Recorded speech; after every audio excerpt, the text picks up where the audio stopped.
So I just got home from seeing Him, which is the latest film produced by Jordan Peele. No, Jordan Peele did not write or direct this, even though there are several people out there that have said that he directed it or wrote it or whatever. Jordan Peele did not write or direct this movie. Him and his production company, Monkey Paw Productions, simply just produced the movie. Obviously, they need names on these movies so that they could promote it, yada, yada, yada. The film is directed by Justin Tipping, starring Tyreek Withers and Marlon Wayans, both who are absolutely fantastic in this movie.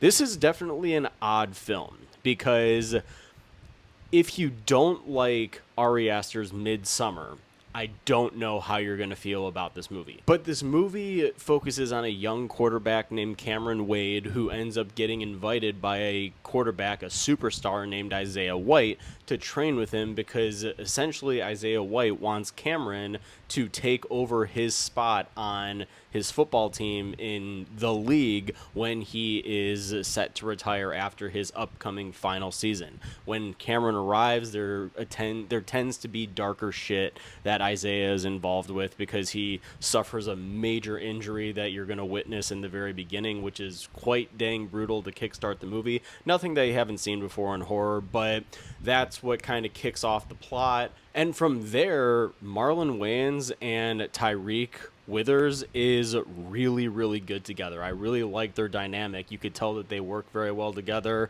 Their chemistry is really good. The performances are really good from the two. Tyreek Withers was also in I Know What You Did Last Summer, so it was nice to see that there is a movie where he could actually utilize his talent, because even in I Know What You Did Last Summer, his talent was there. I could tell he was a fine actor. Bad movie for him to be in, but in this movie at least he's able to showcase his talent even more. Now, in terms of the horror elements, it's very supernatural, very psychological.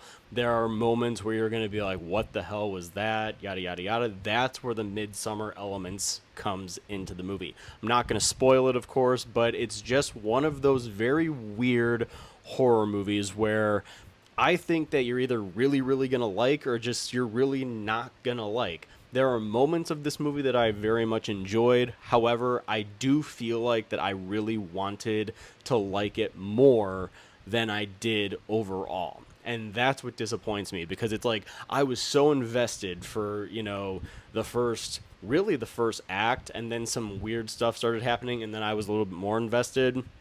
And then the third act comes, and it was the third act that made it fall flat for me. It's not the worst, not the best. I'm going to give it 3 out of 5 stars. Are you guys excited to see Him? Are you guys planning on checking it out?